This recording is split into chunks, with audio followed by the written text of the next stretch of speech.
করবে। ঢাল নেই, তলোয়ার নেই, নিধিরাম সর্দার যুদ্ধ করবে। আরে আমিও জানি যুদ্ধ করতে হবে। যেভাবে সমাজে অন্যায় দিন দিন বাড়ছে, তাতে যুদ্ধ না করে কোনো উপায় নেই। সত্যকে বাঁচাতে, বিবেককে জাগাতে যুদ্ধ ছাড়া কোনো পথ নেই। কিন্তু তুই যুদ্ধ করবি কি দিয়ে, কাকে নিয়ে? মা একটু থামবে, আমি পড়ছি। পরে কি হবে? তোর ভাই তো পরে দুনিয়া উদ্ধার করেছে। কই কি হলো? বেকার টাইটেল নিয়ে সমাজ মাস্তানি করে বেড়াচ্ছে। ভাইয়া মাস্তানি করে না মা, যারা মাস্তান তাদেরকে সার্চ করে। আর ভাইয়া যে বেকার ঘুরে বেড়াচ্ছে, এটা ভাইয়ার লজ্জা না, এটা সমাজের কর্তা ব্যক্তিদের লজ্জা, যারা এমএ ফার্স্ট ক্লাস পাওয়া একজন ছেলেকে কোনো কাজ দিতে পারছে না। রুবেল, এই যে মুক্তি, রুবেল কোথায়? ওকে ডাক। ভাইয়া তো বাড়িতে ফিরেনি বাবা। ও বুঝেছি, অভিমান করেছে। কেন বাবা? একটা টেন্ডার নিয়ে সন্ত্রাসীদের সঙ্গে গন্ডগোল করছিল, আমি বাধা দিয়েছিলাম, মনে হয় রাগ করেছে। ভাইয়া কোনোদিন তোমার উপর রাগ করে না বাবা।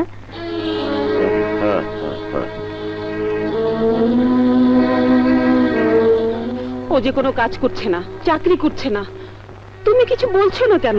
এখন চাকরির জন্য তদবির দরকার হয় মা। তবে লেখাপড়া শেখার দরকারটা কি ছিল? কোনো দরকার ছিল না, লেখাপড়া শিখে আরো খারাপ হয়েছে। শুনছো ওর কথা? ও তো নষ্ট হয়ে যাচ্ছে, ওকে কিছু বলছো না কেন? হ্যাঁ, বেকার ছেলেকে কিছু বলাটাও বেকার। শোনি, idle brain is devil's workshop, অলস মস্তিষ্ক শয়তানের কারখানা। বাবা ঠিক আছে, তোর যখন সুপারিশ লাগবে তখন আমিই করব, ভুলে যাস না তোর বাবা একজন বিখ্যাত সাংবাদিক। না বাবা, তোমার সুপারিশ নিয়ে আমি চাকরি পেতে চাই না। থ্যাংক ইউ ভাইয়া, যা করতে হয় নিজের যোগ্যতায় করাই ভালো। সব রসুনের গোড়াই এক জায়গায়। তুমি বসে আছো যে, হাত মুখ ধুয়ে এসো, আমি খাবার দিচ্ছি। আয় তোরা আয়। কিরে, এখনো তুই খাসনি? কখন খাবি, কখন ঘুমাবি? সকালে আবার ক্লাস আছে না? তুই তো জানিস ভাইয়া, তোকে না দেখলে আমি ঘুমাতে পারি না। এবার তো দেখলি, এখন চল খেয়ে ঘুমাবি। পড়ে না চোখের পলক, কি তোমার রূপের ঝলক। স্যার চাকরির জন্য এসেছে। চাকরি তো হবে, আসো আসো। আরে না না, লজ্জার কিছু নাই, মডার্ন সিস্টেম, সব মডার্ন। একদিকে চাকরি করবা, আবার গায়ে হাত দিলে লজ্জা পাবা, এইটা তো চলবে না। এই ল্যাম্পোস্টের মধ্যে খারাপ আছোস কেন? কোথায় পেশাব করে দিব, যা। আসো, চাকরির ইন্টারভিউ শেষ না হওয়া পর্যন্ত কেউ যেন ডিস্টার্ব না করে, যা। আসো। এখানে আমার সব সার্টিফিকেট গুলি আছে। আরে কোনো সার্টিফিকেটের দরকার নাই। আরে তোমার সার্টিফিকেট তো তোমার এই দেহ, তোমার রূপ, তোমার এই যৌবন, তোমার এই ভেগা। এত ভোলা যাবে তো সার্টিফিকেট থাকবে, কাগজের সার্টিফিকেট দরকার নাই। আর তো ও নাহি থা। কি বলছেন? কিছু বুঝতে পারছি না। আরে একদম নতুন, কিচ্ছু বোঝে না। আরে ভয় নাই, আমি সব বুঝাই দেব। ইন্টারভিউ শেষ করে নেই, কাপড় খুলো। কাপড়? ইন্টারভিউ নেবো না, তোমার বডি দেখবো না, তোমার ফিগার দেখবো না, কাপড় খুলো। থামো থামো থামো থামো। এসব কি করছে? বিক্রম পত্রিকার সাংবাদিক, এই নিন আমার কার্ড। কার্ড কেন? চেক দিলেও কাজ হবে না। ইন্টারভিউ শোনায়, অন্য কাম সে করে না। আসসালামু আলাইকুম। দেখো, জোরাজোরি করে কোনো লাভ নাই। শোনো, ধস্তা ধস্তি করলে তুমিও ক্লান্ত হয়ে পড়বা, আমিও ক্লান্ত হয়ে পড়বো। তার সাথে আপোষের কামটা সেরে ফেলে।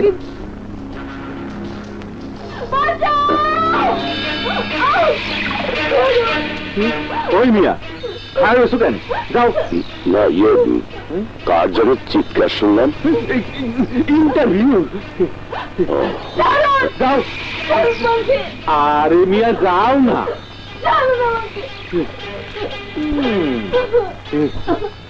সাংবাদিক না যেন শকুন, চোখ আমার দিকে আর কান খবরের দিকে। শালা নেশাটাই মাটি করেছিল।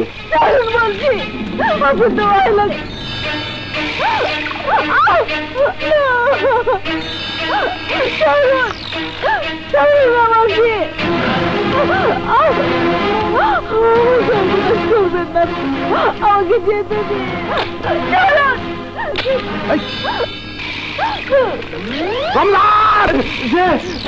স্যার কি হয়েছে স্যার? ছবি তুললো কে? কেউ না স্যার, এক বেটা সাংবাদিক আইছিল, দৈনিক ব্যতিক্রমের, ভাগাই দিছি। দৈনিক ব্যতিক্রম? নো, এই ছবি এই পত্রিকায় ছাপা হবে না। একজন সম্মানীয় লোককে অসম্মান করার কোনো অধিকার আমাদের নেই। সম্মানীয় লোক কাকে বলছেন স্যার? যে লোক মেয়েদের ইন্টারভিউ নাম করে সর্বনাশ করে তাকে? না না না স্যার, না, ওরা সম্মানীয় নয়।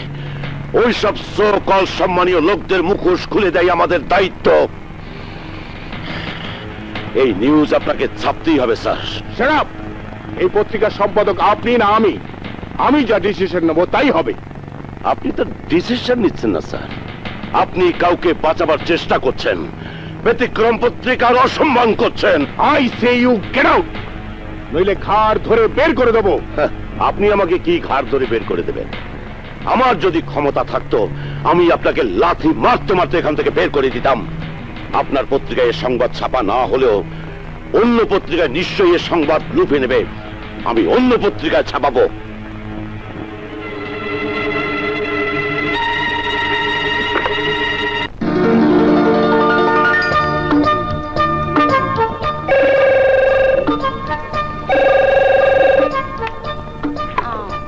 হ্যালো বাবা, বাবা বাসায় নেই।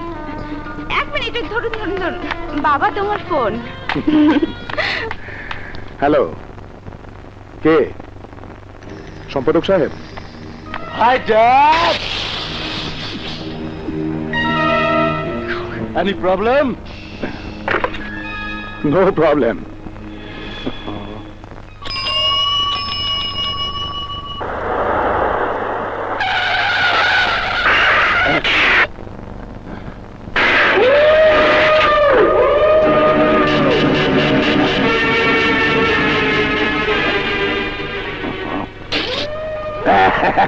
আপনি তো সাংবাদিক রাজীব খান? জি, আমি হুমায়ুন ফরিদ। আসসালামু আলাইকুম। আসেন মুজাহিদা করি। রমজান জি। টাকা? কিসের টাকা? ভালোবাসি ভালোবাসি, ভালোবাসার টাকা। তার মানে? মানে ছবি। তুমি কি কে বলি ছবি, শুধু পটে আঁকা, ওই যে সুদূর নিহারিকা। আপনার কাছে আমার কিছু গোপন ছবি আর নেগেটিভ আছে, সেগুলা দিয়া এই ভালোবাসার টাকা নিয়ে যান। না, আমি ছবি দেব না। এই শিশু বাচ্চাদের মতো বেয়ারা হবেন না।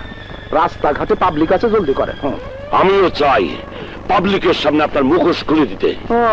বুঝছি, এই পথে কাম হবে না। এই সাঙ্গ বাংলা,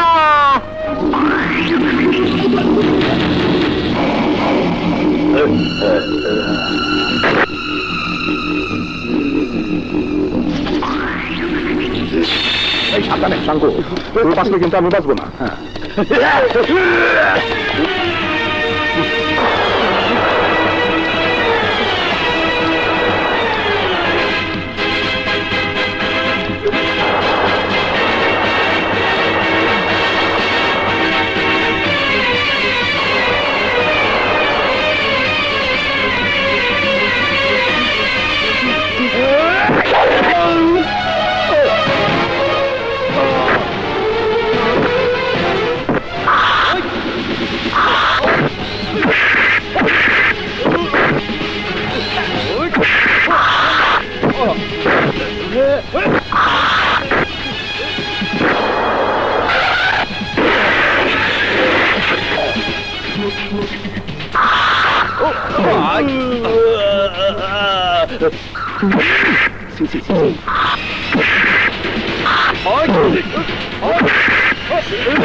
হ্যালো, কে বললেন? কি হয়েছে মা? তোর বাবা হসপিটালে। বাবা হাসপাতালে? ডাক্তার সাহেব কেমন দেখলেন? ভালো, থ্যাংক ইউ। আমি ওনার আত্মীয় স্বজনদের খবর পাঠিয়েছি, কেউ হলে থানায় পাঠিয়ে দেবেন ডায়েরি করতে। ঠিক আছে।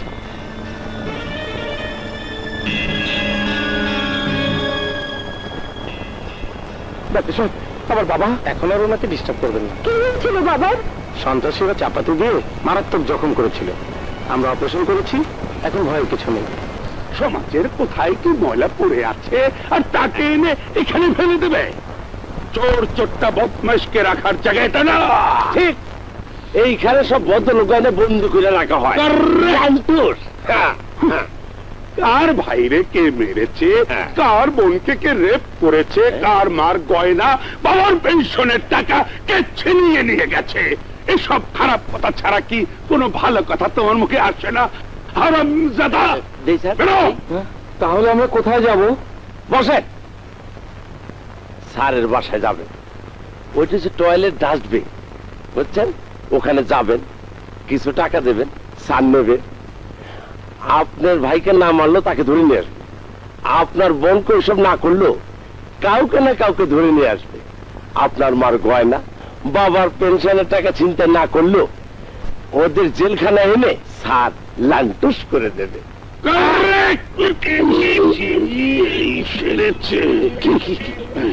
আমার দিকে গেছে এই কনস্টেবল, এই গরিবের বাচ্চাকে ভালো করে বোঝা। আমি থানার মধ্যে ওই সমস্ত অপবিত্র কাজ করবেন না, তাহলে পাবলিক জানিয়ে দেব এইটা টয়লেট খানা।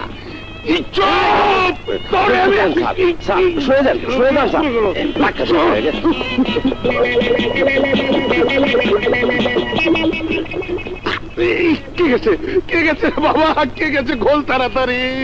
ওহো, এই তাড়াহুড়া কাজের মধ্যে কে বাগড়া দেয়?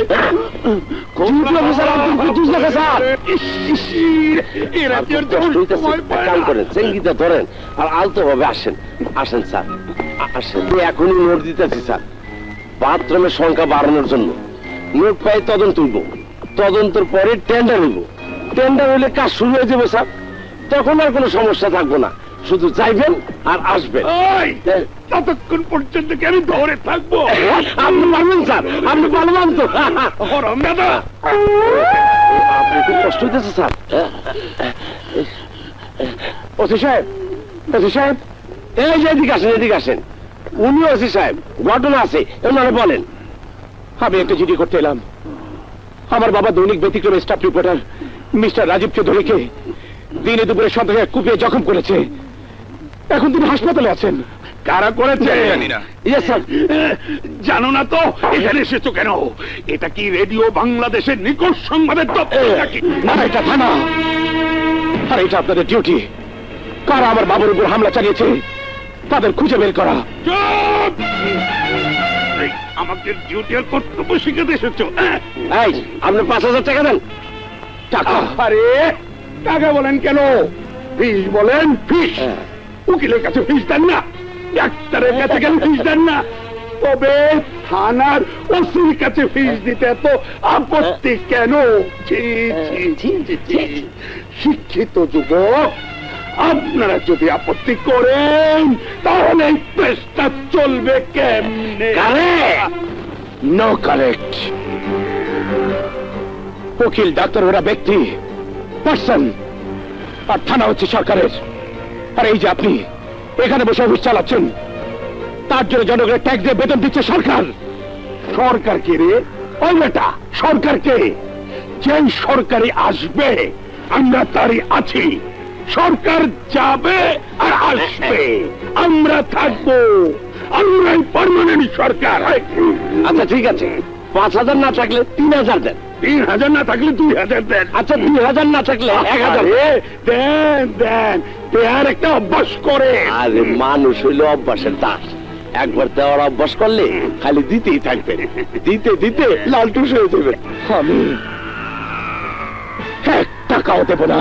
তাহলে ভাব, না হলে ঘর ধরে বাইক করে দেব। তা তো পারবেনি, কারণ এ দেশের বড় রংবাস্তা হলো আপনার মতো কিছু অসৎ পুলিশ অফিসার। আমি যাচ্ছি, কিন্তু বলে যাচ্ছি আমার বাবার উপর হামলাকারীদের আমি ছাড়বো না। পড়ে গেল রে। ও কি বাথরুম করে নাকি রান্না বান্না করে? ও কি বাথরুমের বাবুর্চি? বাথরুম থেকে আয়নাটা সরাই ফেলে তুই, ওই হেই কামও করে আবার টেরিও কাটে। হ্যাঁ স্যার মক্কেল। ওসি সাহেব, ওসি সাহেব,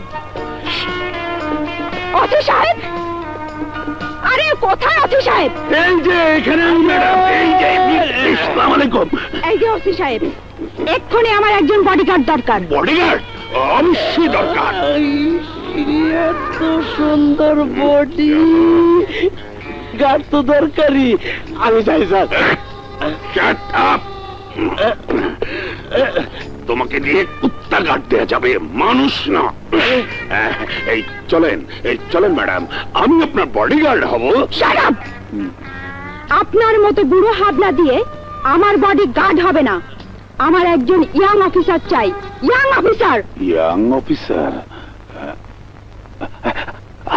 আছে, ইয়াং অফিসার আছে। যা জলদি সাব ইন্সপেক্টর অমিত হাসানকে খবর দে। যা। কিরে গেলি না? কেমনে যাবো? টাকা পাই নাই। টাকা না পাইলে আপনি তো কইছেন নট নরম চরণ। আমি বলি, আপনি শান্তর ম্যাডাম। ওই তুই জানিস ইনি কে? না জানি না। ইনি বিশিষ্ট সমাজসেবী, জনদরদি, কোটিপতি জনাব ফরিদি সাহেবের একমাত্র কন্যা শানুর। স্যার আমি একটু বাথরুম থেকে আইসা। নো, তার আগে সাব ইন্সপেক্টরকে খবর দে।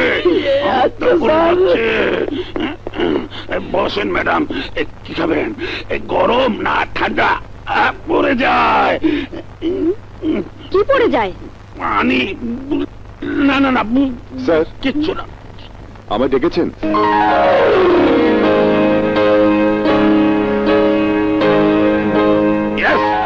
কোথায় থাকো? কাজের সময় পাই না। যাও এই ম্যাডামের বডি গার্ড করো। স্যার, এখন অফিসে কাজ আছে, আমি যেতে পারবো না। No work. এত সুন্দর বিউটিফুল একটা মেয়ে, তার বডিগার্ড দেওয়ার চেয়ে বড় কোনো ওয়ার্ক এখন দেশে নেই। গো, this is an official order. Okay sir. Thank you. আসসালামু আলাইকুম। আমার অর্ডারের কথা শুই না কেমন ভয়ে বাইর হয়ে গেল। আপনিও বাথরুমে যান, নাহলে আপনার তো বাইরে হয়ে যাবো। যাবো, যান। কি জিনিসটা রয়ে গেল।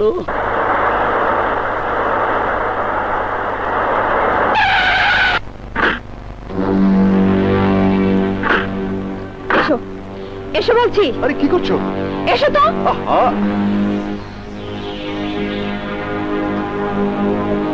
দারোয়ান, দারোয়ান, ম্যাডাম। গেটে তালা লাগাও। আচ্ছা ম্যাডাম। এসো। আরে কি করছো? ভেতরে এসো বলছি। আরে ছাড়ো। এসো তো। ও আরে কি ব্যাপার? কিছু বুঝতে পারছি না। বাইরে তালা লাগালে, ঘরে দরজা বন্ধ করলে, এবার আমাকে খুন করবে নাকি? হ্যাঁ, খুন করব। চলো। আরে এই